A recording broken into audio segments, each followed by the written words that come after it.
This is the brand new Toyota RAV4 GR Sport and they mean business. This will survive the apocalypse. 15 years of warranty and life insurance here if you are in America. What I like about Toyotas is they never sell you shit. Time to throw the shit out of this car.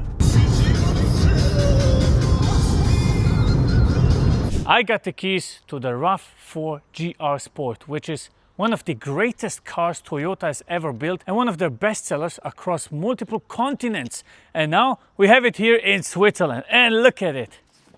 It's still a RAV4 GR Sport, right? Let's not act like this is a supermodel, but I can tell you one thing. This has some dramatical changes over the last car. I thought the last one was very lame. I didn't think it looked very good, right? But this one looks kind of aggressive. I mean, just look at the front, right? It has this very boxy design, and Gazoo Racing logically optimized a little bit on the color spectrum. So we have these black winglets here, the black grille, and the aggressive front lights. I have never seen such a dramatic change in a car from Toyota. It looks completely different than the previous model. Also, when we look at it from the side, it has really changed quite dramatically. I mean, just look at it. It looks totally different than the previous model. Totally different. It is somehow larger, boxier, angrier. You know, here you can see those black elements, the trims on the side. Gazoo Racing even changed the suspension and make the brakes better, which you're going to see a little bit later. And you need them, especially when you're driving in Germany and kind of have some road rage like I do. 190 kph is the top speed that I have been driving with it, and the brakes were nothing else but phenomenal. Another thing we need to talk about is the drivetrain. And for that, let me pop the hood. Now, every other company would go small engine, big batteries, you know, with a PHEV, but not Toyota. A 2.5 liter inline 4-cylinder engine, and let's face it, this will survive the apocalypse. It gives you a total power output of 324 horsepower and around 600 Newton meters of torque. 0 to 100 kph in 5.4 seconds. Now, you might wonder about the fuel consumption since this car is around 2 tons, but I have been driving it for a long time now and I never crossed 6 liters. Besides, when I went full speed, but on that a little bit later. You'll see the full speed fuel consumption also in this video. So make sure to leave a like, subscribe, and stay tuned. Probably you have noticed it saying on the side, new Toyota RAV4 relax warranty up to 15 years. They're offering you 15 years of warranty. Which car company would do that? And the craziest part is this. When you open this, you'll see, okay, it exposes a charging port, everything all right. You can even have a fast charger here, 50 kilowatt hours, which is pretty good considering the battery is small. They offer you 1 million kilometers of warranty on the batteries. Never heard about that in my entire life. Now, let's have a look at the rear. RAV4 GR Sport, PHEV, very important. Searching for space for your family. 949 liters with the seats in the upright position, which is insane. You can flip them down and then you even get more. That's a lot, man, that's a lot. Close the boot electrically. It's a Toyota. Interior, typical Toyota. They don't use no luxury elements to catch you and give you the experience of you're something very important. No, they promise and they hold what they promise. It's very simple. This thing will survive the biggest heat of the Sahara. It is just made to work, right? You have everything that you need. You have leather on the steering wheel, which is nice. You have those nice Alcantara seats, also nice with a little bit of a leather trim on the side. You have very stable materials here that are only made for one thing, to survive. Then you got some driving modes to change. For example, if you want to drive with the EV mode, or if you want to drive with some driving modes such as Eco, Sport, and so on, custom driving modes. You even have a driving mode for trail, snow if you are in Siberia, or normal if you are on streets like I am. Then you get some cup holders here, some charging ports there, 15-watt chargers, which is a little bit, let's say that's not really up to date because you can get 50 to 100-watt chargers today. And you get some storage compartments pretty much everywhere. Now, fancy gadgets like this, you know, turn it around easy. Some more storage compartment here, some storage compartment there. Your glasses can be stored up here, that's good. And even life insurance here if you are in America.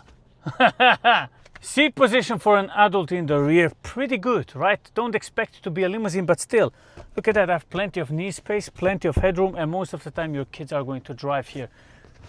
armrest here, cup holders there. You know, it's not fancy. It's really not fancy. It is made to work. And 15-watt chargers right here, 2 USB-C charging ports. What I like about Toyotas is they really never overpromise. They never sell you shit. It's just always, you get a Toyota and you know they're going to be reliable. And the same thing is valid for this RAV4 GR Sport, now in the sportiest version. It's pretty good. You can logically adjust your steering wheel in all kinds of positions. You have this speedometer right here. It's a screen, I get it, but still, it's a high resolution screen and it's not too fancy, you know, not too much information, and a very good head-up display. Now, what I like most about this whole setup is the self-driving. It is one of the best automatic driving systems I've ever seen. It can do that even with the top speed of 180 kph.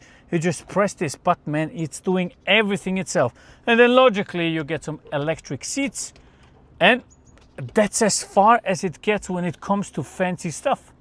It's really simple but effective. All right, friends, all right. Let's try how much fuel this thing is going to use on our trip. So you see we have 320 kilometers of drive and I have an empty tank and around 68%. So stop the car, put it in park, and now I'm going to reset everything. So 0, 0, everything 0. Let's see the trip.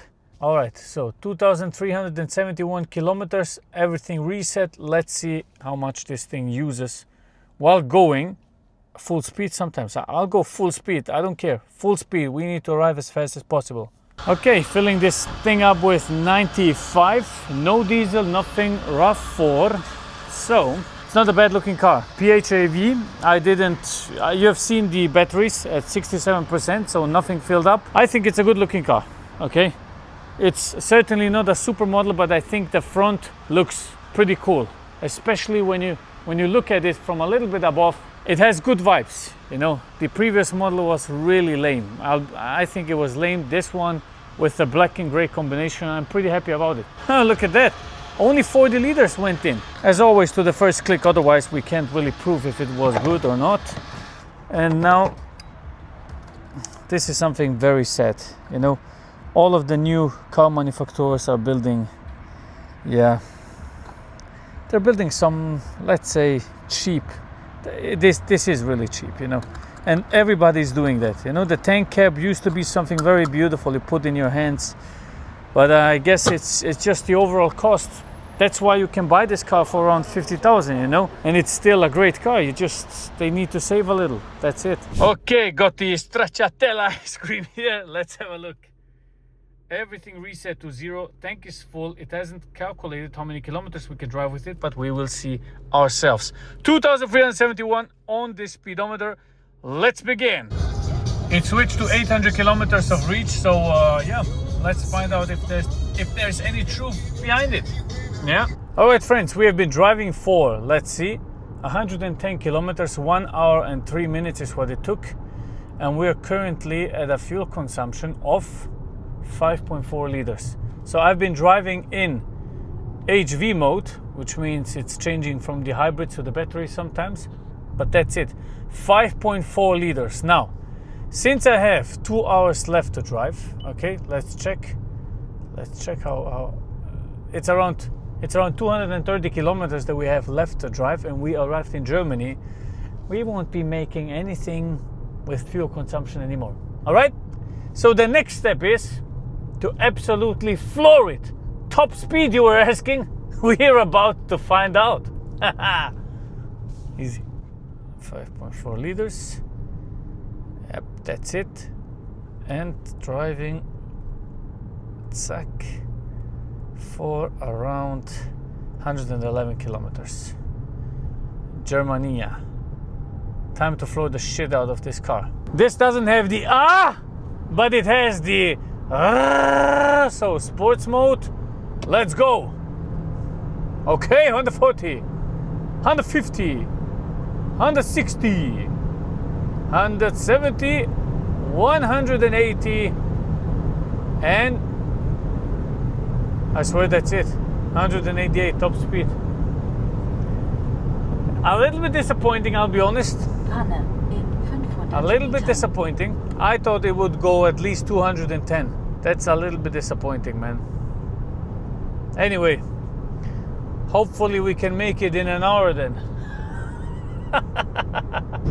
That's it, 188 kph. But one thing I can tell you, at 180, look at that. You know, you can argue that other cars may be a little bit more fancy, but what you cannot argue about is the quality of the drive in a Toyota. It's doing everything itself. 188 is the top speed, right? So 180, I can set it to 180 with automated drive, and it works fine. And since this is a GR Sport, they even made it more sporty. They made it more planted, suspension is better, brakes are better, easily going on full speed drives like this. Fuel consumption right now at 6.7 liters. So I wonder what it will look like when we arrive, and then we can calculate the average speed I traveled with. So far, it's really good. I'm really satisfied with that, you know. I really am. Look, 180, it's doing everything itself. Can we get this ML? Let's see. RAV4 power, man.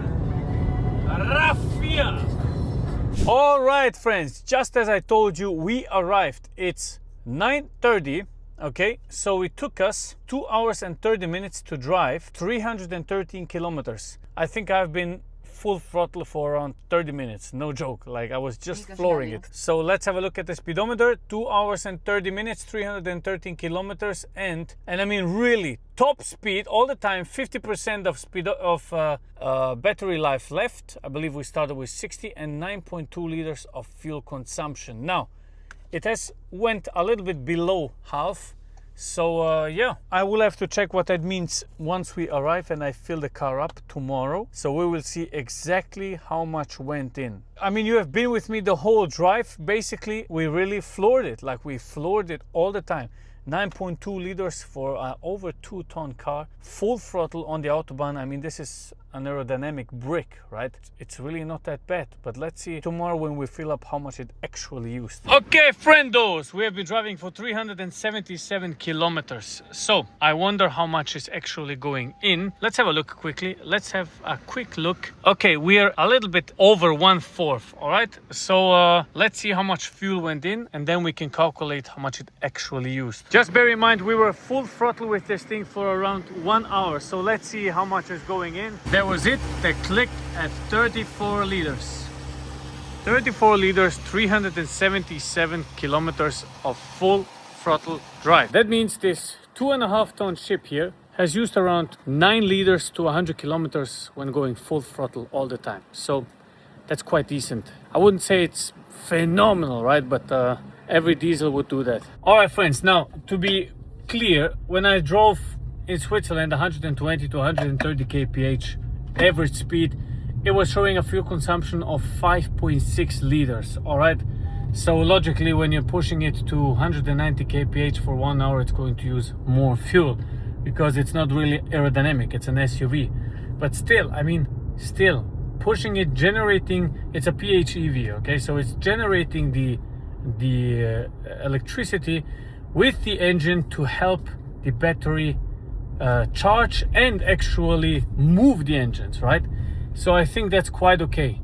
I had much worse with smaller engines, and yes, trust me on that one. Okay, check this out. I've been driving today to a different town, and I've been traveling for, let's see, I think it was, I know that it was around 120 kilometers, but I haven't used the electric engine at all, like zero use, because it's empty.